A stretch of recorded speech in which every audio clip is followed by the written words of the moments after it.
Hi everyone, Lewis here, and today I'm going to bring you guys some more DayZ Standalone news. This time, this is actually the second time Rocket has streamed DayZ Standalone, and this one was on the 7th of December. The entire stream was about 3 hours and a half, which is quite a lot of information to take in. So I thought I'd make this video overviewing all of the stuff which Rocket's shown. There was a lot of really cool and new stuff which he did show while he was streaming, and I can also give you guys my opinion on it all.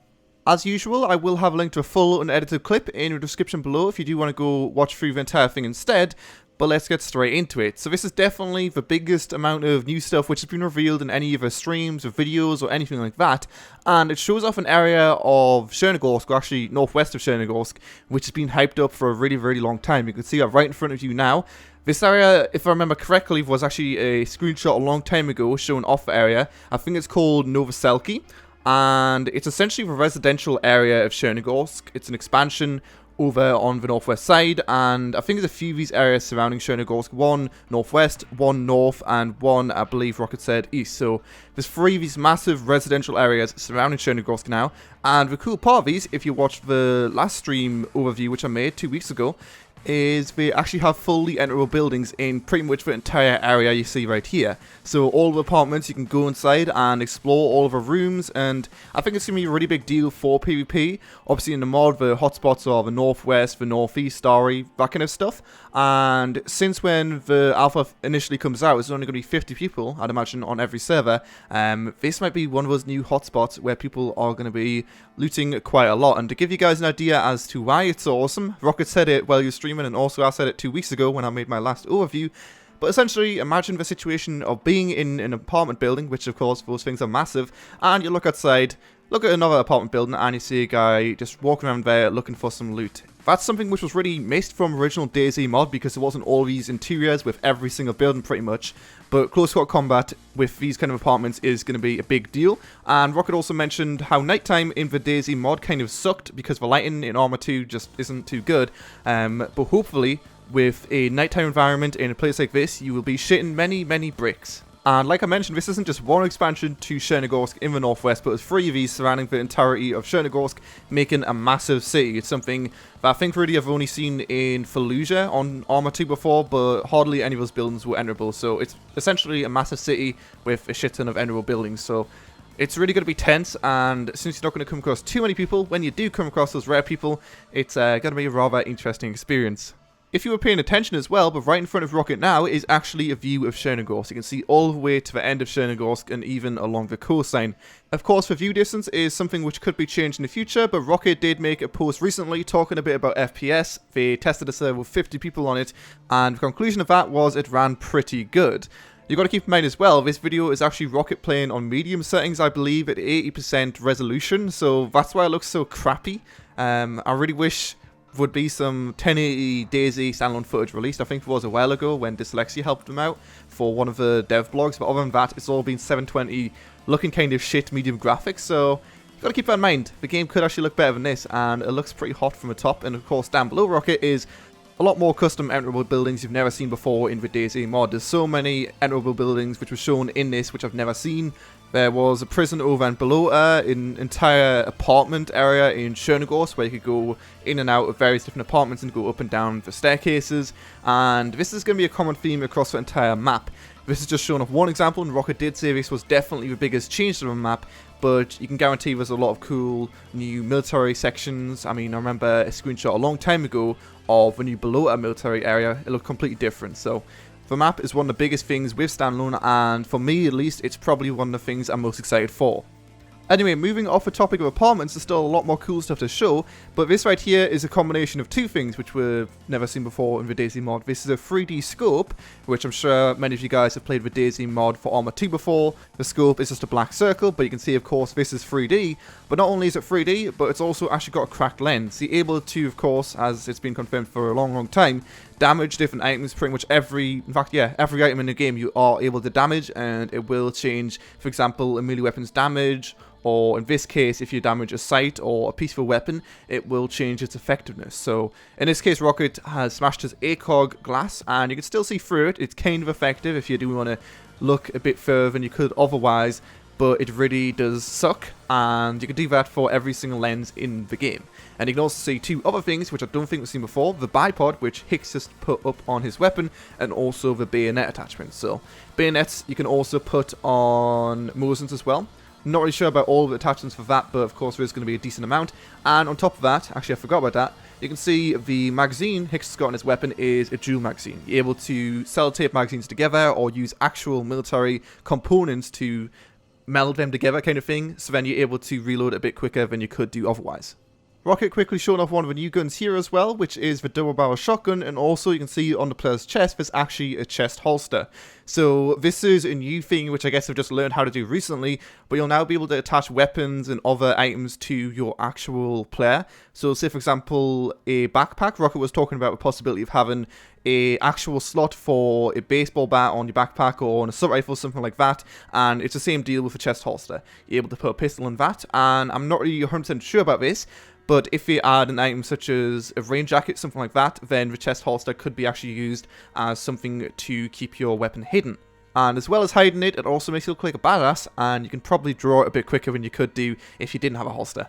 Rocket and the community as well are always thinking of new ideas to make the game that much better, and one idea which Rocket thought about, and I think he's definitely going to add, but of course it's not in the game right now, is drugs. That's right guys, drugs. So now you'll be able to get LSD, marijuana, cigarettes, and you also mentioned whiskey at one point. So I mean, if that's your thing, and I guess it'll have some kind of effect on a character, then it makes sense. It's a zombie apocalypse, you just want to take drugs for some reason and kill people while doing it.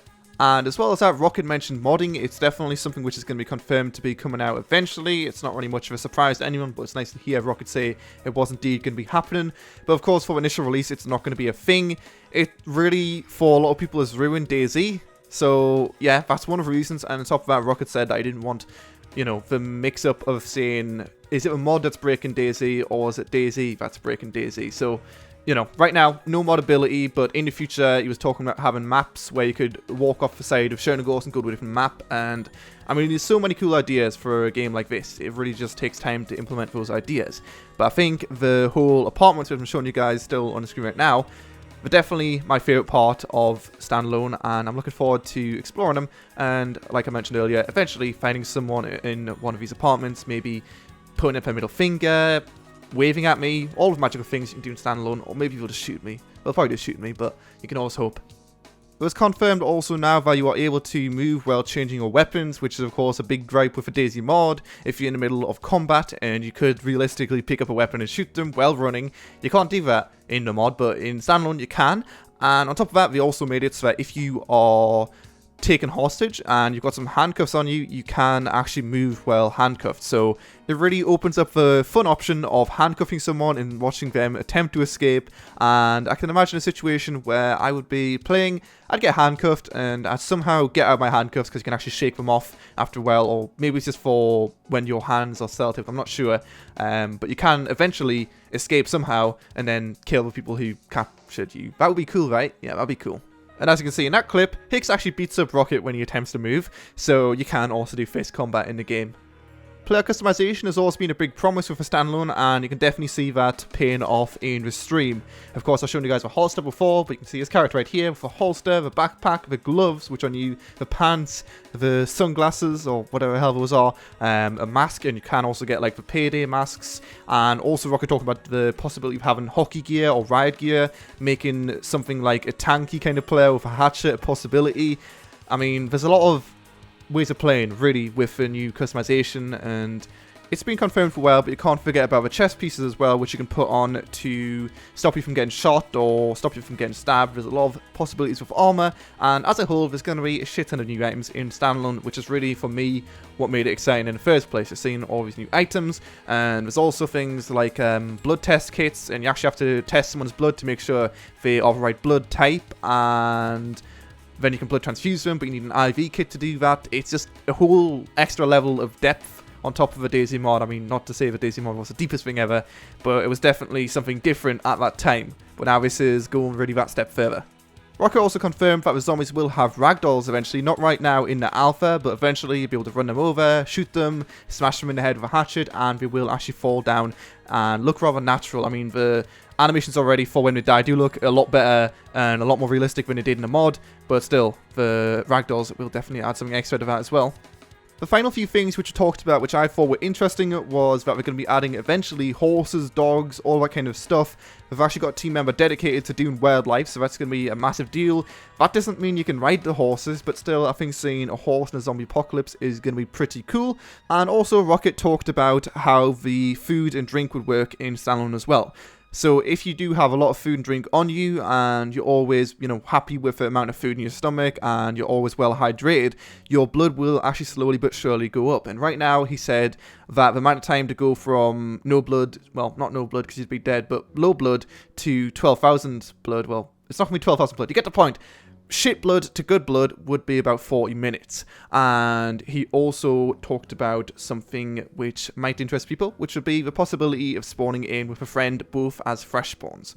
So, I mean, again, all these things could be changed, but there's still things which are ideas. Some of them are already in the game. You can see right here, this is the Chernogorsk hotel with a massive plane smashing into it. You might have remembered the screenshot that came out like over a year ago, but it's nice to see it in life, and it looks pretty good. And also, a final thing to mention, I completely forgot about this, was a lot of things to list, what can I say? But he also talked about the sound changes when wearing helmets or when putting tape on someone's mouth. So, say for example, you've got a hostage with some handcuffs on them, we talked about this before, and you put some sellotape or duct tape, whatever, on their mouth, then if they try to talk in direct, all you hear is some kind of sound modification of their voice. So it sounds like they actually have duct tape on them. I mean, yeah, you could just use TeamSpeak to get out of that situation, but I think just not letting them talk alone, that kind of idea, it's something which would be really cool, and there's a lot of things you can do with sound in a scenario like this, so I'm looking forward to what we do, since we have just recently hired a full-time audio guy as well, or I guess audio designer is his real title. But that was pretty much it for a stream. Like I mentioned, I will have a link to a full thing in the description below, but all those things which I listed were things which I thought were interesting, and I am really hyped up for it. I think a lot of people who were disappointed by some recent footage were happy to see some of the massive changes with it, like the 3 residential zones around Chernogorsk, and obviously Rocket doesn't want to, not ruin it, but show everything which is in the standalone. He wants to surprise people with loads of new areas in the map, but this is going to be a common theme everywhere. Everywhere has been changed in some way or another, whether that means just some more enterable buildings or an entire rework of the area. Although this is still kind of relevant, I thought I'd talk a bit about, again, the release date of DayZ Standalone. When is it coming out? Well, this is one of the big things which Rocket's shown a few times while streaming. Last week, well, 2 weeks ago when Rocket last streamed, was only 1 server up, and you can see now they have about 14 or so servers. I'm too lazy to count it, but he mentioned that we talked to some game server hosts for DayZ, like Vilea, or however you pronounce that, probably pronounced it horribly wrong. But yeah, basically we've got a lot of servers set up on a public hive, so it's really ready for people to come in. The only thing we need to fix is some big bugs. Of course, I didn't talk about those here, but there is still some big bugs in the game. And Rocket mentioned that, I'm not 100% sure if this is going to go through, but YouTubers and streamers getting early access, perhaps. And this wouldn't be something where they can upload videos, it wouldn't be something where they were allowed to share any details, anything like that, but instead it was entirely for stress testing, and after this stress test, they would then release the full game a few days after. And recently, there was actually a server with 52 people in it, I think that was just last week. So basically, we're doing a lot of testing with a lot of people, and it's going good. Rocket made a few different posts. I'll have a link to 2 of the posts in the description below, if you want to go check those out. But it's going pretty good. I still don't know when it's coming out. Rocket and the team, of course, want it out by the end of a year. And I think it might do. But yeah, they've really only got a few big bugs to fix, and then they're ready for a release. This was the final thing of note. That's right, it's Hicks sticking up his middle finger with a gas mask on. And in the background, that is good old Chernogorsk. You can see the lovely weather effects, which are going to be in Standalone. I talked about these 2 weeks ago as well. But weather's going to be a big deal with storms and rain. Rain is actually something Rocket said he wanted to show off when he was streaming, but since it wasn't written on the servers, wasn't really too much you could do about that, but apparently it's cool. And yeah, it's cool to see there's some more customization for faces. He's even got glasses on while wearing the gas mask. That's how amazing that is. So I guess gas masks will not only muffle your voice maybe in the future, but also they will actually make it so that you've got some kind of gameplay advantage if they do add something like tear gas or something like that. But that's pretty much it for the news in the past 2 weeks or so. Like I said, I'll have a link to everything which you've seen on this video in the description below if you do want to go check it out. I'd recommend watching the full 3 hours and a half of a stream if you can, although a lot of it was downtime and Rocket eating food. He does say some pretty important stuff, so it would be cool to watch that yourself. But yeah, as usual, tell me what you guys think. Personally, for me, I've always been up and down as to whether it's going to be good or not, and looking past the bugs, I'm really looking forward to playing on a new map with all of the new gameplay mechanics, which I'm not going to list because there's so goddamn many, but there's a lot of new stuff in DayZ Standalone, which really I didn't expect to be there, and the new Chernogorsk area is definitely going to be a hot spot for people murdering each other with sniper rifles and all that good stuff. But anyway, thanks a lot for watching, don't forget to comment, like, subscribe, and all good stuff, and I'll see you guys next time.